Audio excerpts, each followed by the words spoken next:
妙な話。芥川龍之介。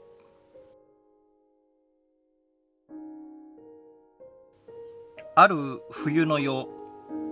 私は旧友の村上と一緒に銀座通りを歩いていた。こないだ千恵子から手紙が来たっけ。君にもよろしくということだった。村上はふと思い出したように、今は佐世保に住んでいる妹の消息を話題にした。千恵子さんも達者だろうね。ああ、この頃はずっと達者のようだ。あいつも東京にいる自分は随分神経衰弱もひどかったのだが、あの自分は君も知っているね。知っている。が、神経衰弱だったかどうか。知らなかったかね。あの自分の千恵子と来た日には、まるで気違いも同様さ。泣くかと思うと笑っている。笑っているかと思うと、妙な話をしだすのだ。妙な話。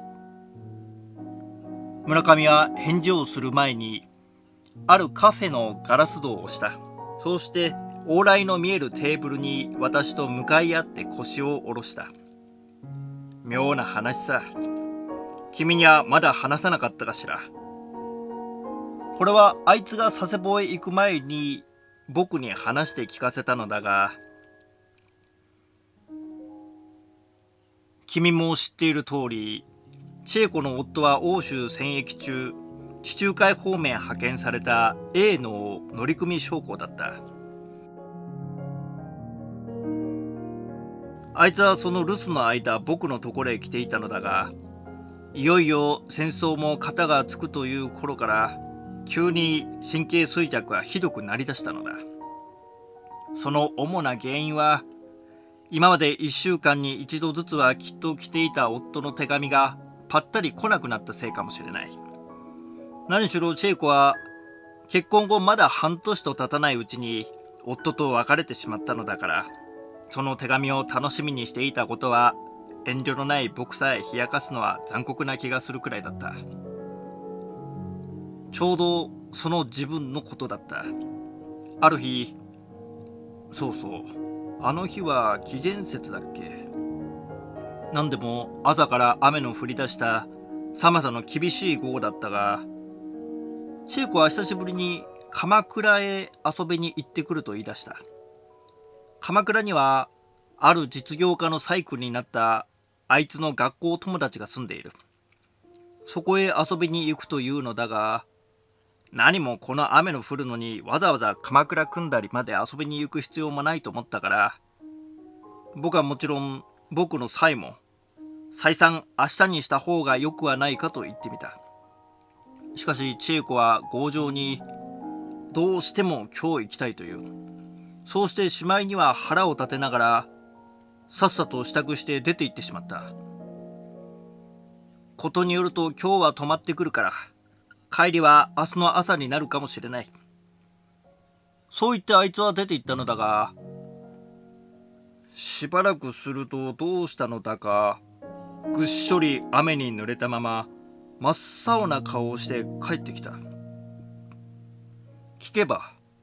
中央停車場から堀端の電車の停留所まで傘もささずに歩いたのだそうだ。ではなぜまたそんなことをしたのだというと、それが妙な話なのだ。千恵子が中央停車場へ入ると、いや、その前にまだこういうことがあった。あいつが電車へ乗ったところがあいにく客席が皆塞がっている。そこでつり革にぶら下がっていると、すぐ目の前のガラス窓にぼんやり海の景色が映るのだそうだ。電車はその時神保町の通りを走っていたのだから、無論海の景色などが映る道理はない。が、外の往来の空いて見える上に波の動くのが浮き上がっていることに、窓へ雨がしぶくと水平線さえかすかにけぶって見える。というところから察すると、千恵子はもうその時に神経がどうかしていたのだろう。それから中央停車場へ入ると、入り口にいた赤帽の一人が突然千恵子に挨拶をした。そうして、旦那様はお変わりもございませんかと言った。これも妙だったには違いないが、さらに妙だったことは、千恵子がそういう赤帽の問いを別に妙とも思わなかったことだ。ありがとう。ただこの頃はどうなすったのだか、さっぱりお便りが来ないのでね。そう千恵子は赤帽に返事さえもしたというのだ。すると赤帽はもう一度、では、私が旦那様にお目にかかってまいりましょう。と言った。お目にかかってくると言っても、夫は遠い地中海にいる。と思った時、初めて千恵子は、この見慣れない赤帽の言葉が気違いじみているのに気がついたのだそうだ。が、問い返そうと思ううちに赤帽はちょいと会釈をすると、こそこそ人混みの中に隠れてしまった。それきり千恵子はいくら探してみても、二度とその赤帽の姿が見当たらない。いや、見当たらないというよりも、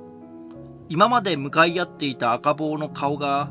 不思議なほど思い出せないのだそうだ。だからあの赤帽の姿が見当たらないと同時に、どの赤帽も皆その男に見える。そうして千恵子には分からなくても、あの怪しい赤帽が絶えずこちらの身の回りを監視していそうな心持ちがする。こうなるともう鎌倉どころか、そこにいるのさえなんだか気味が悪い。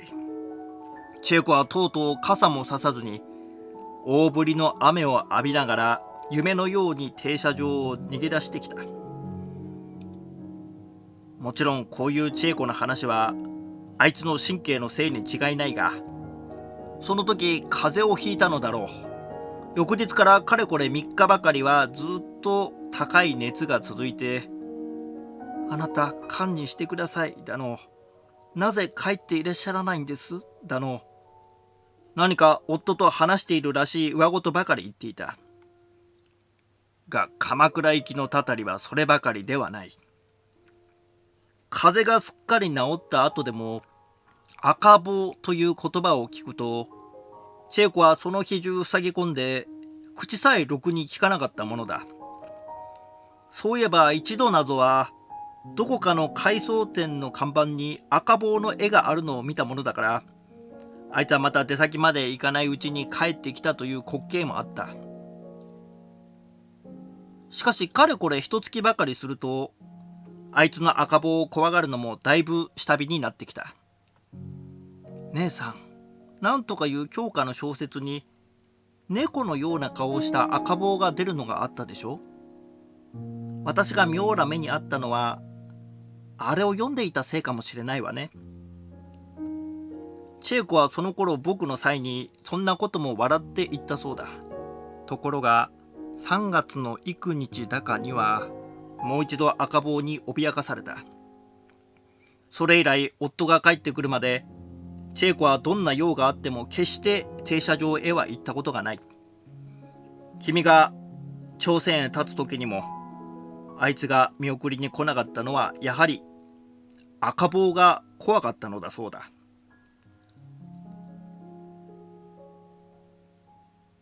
その3月の幾日だかには夫の同僚がアメリカから2年ぶりに帰ってくる。千恵子はそれを出迎えるために朝から家を出て行ったが、君も知っている通り、あの界隈は場所柄だけに昼でもめったに人通りがない。その寂しい道端に風車売りの鬼が1台忘れられたように置いてあった。ちょうど風の強い曇天だったから、荷に刺した色紙の風車が皆目まぐるしく回っている。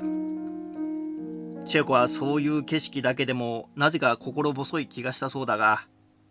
通りがかりにふと目をやると、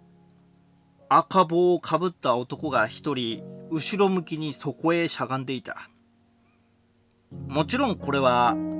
風車売りがタバコか何か飲んでいたのだろう。しかしその帽子の赤い色を見たら、チェコはなんだか停車場へ行くとまた不思議でも起こりそうな予感めいた心持ちがして、一度は引き返してしまおうかとも考えたくらいだったそうだ。が停車場へ行ってからも出迎えを済ませてしまうまでは幸せと何事も起こらなかった。ただ夫の同僚を先に一同がぞろぞろ薄暗い改札口を出ようとすると、誰かあいつの後ろから旦那様は右の腕にお怪我をなすっていらっしゃるそうです。お手紙が来ないのはそのためですよ。と声をかけるものがあった。千恵子はとっさに振り返ってみたが、後ろには赤坊も何もいない。いるのはこれも見知り越しの海軍将校の夫妻だけだった。無論この夫妻が唐突とそんなことをしゃべる道理もないから、声がしたことは妙といえば確かに妙に違いなかった。がともかく赤坊の見えないのが千恵子には嬉しい気がしたのだろう。あいつはそのまま改札口を出ると、やはり他の連中と一緒に夫の同僚が車寄せから自動車に乗るのを送りに見送った。するともう一度後ろから「奥様、旦那様は来月中にお帰りになるそうですよ」とはっきり誰かが声をかけた。その時も千恵子は振り向いてみたが、後ろには出迎えの男女の他に一人も赤坊は見えなかった。しかし後ろにはいないにしても、前には赤坊が2人ばかり自動車に荷物を移している。その一人がどう思ったか、途端にこちらを見返りながらにやりと妙に笑ってみせた。千恵子はそれを見た時には辺りの人目にも止まったほど顔色が変わってしまったそうだ。があいつが心を落ち着けてみると、2人だと思った赤坊は1人しか荷物を扱っていない。しかもその1人は今笑ったのと全然別人に違いないのだ。では今笑った赤坊の顔は今度こそ見覚えができたかというと、相変わらず記憶がぼんやりしている。いくら一生懸命に思い出そうとしても、あいつの頭には赤帽をかぶった目鼻のない顔より浮かんでこない。これが千恵子の口から聞いた2度目の妙な話なのだ。その後一月ばかりすると、君が朝鮮へ行ったのと確か前後していたと思うが、実際夫が帰ってきた。右の腕を負傷していたためにしばらく手紙が書けなかったということも不思議にやはり事実だった。千恵子さんは旦那様思いだから自然とそんなことが分かったのでしょう。僕のサイナズはその当座こう言ってはあいつを冷やかしたものだ。それからまた半月ばかりの後、千恵子夫婦は夫の認知の佐世保へ行ってしまったが、向こうへ着くか着かないかのに、あいつのよこした手紙を見ると驚いたことには3度目の妙な話が書いてある。というのは、千恵子夫婦が中央停車場を立った時に、夫婦の荷を運んだ赤坊がもう動き出した汽車の窓へ挨拶のつもりか顔を出した。その顔を一目見ると、夫は急に変な顔をしたが、やがて半ば恥ずかしそうにこういう話をしだしたそうだ。夫がマルセイユに上陸中、何人かの同僚と一緒にあるカフェへ行っていると、突然日本人の赤坊が一人テーブルのそばへ歩み寄って慣れ慣れしく近所を尋ねかけた。もちろんマルセイユの往来に日本人の赤坊などが徘徊しているべき理屈はないが、夫はどういうわけか格別不思議とも思わずに、右の腕を負傷したことや危機の近いことなどを話してやった。そのうちに酔っている同僚の一人がコニャックの杯をひっくり返した。それに驚いて辺りを見ると、いつの間にか日本人の赤坊はカフェから姿を隠していた。一体あいつは何だったろう。そう今になって考えると、目は確かに開いていたにしても、夢だか実際だか差別がつかないのみならず、また同僚たちも全然赤坊の来たことなどには気がつかないような顔をしている。そこでとうとうそのことについては誰にも打ち明けて話さずにしまった。ところが日本へ帰ってくると、現に千恵子は2度までも怪しい赤坊に会ったという。ではマルセイユで見かけたのはその赤坊かと思いもしたが、あまり怪談じみているし、一つには名誉の遠征中も細君のことばかり思っているかとあざけられそうな気がしたから、今日まではやはり黙っていた。が今顔を出した赤坊を見たら、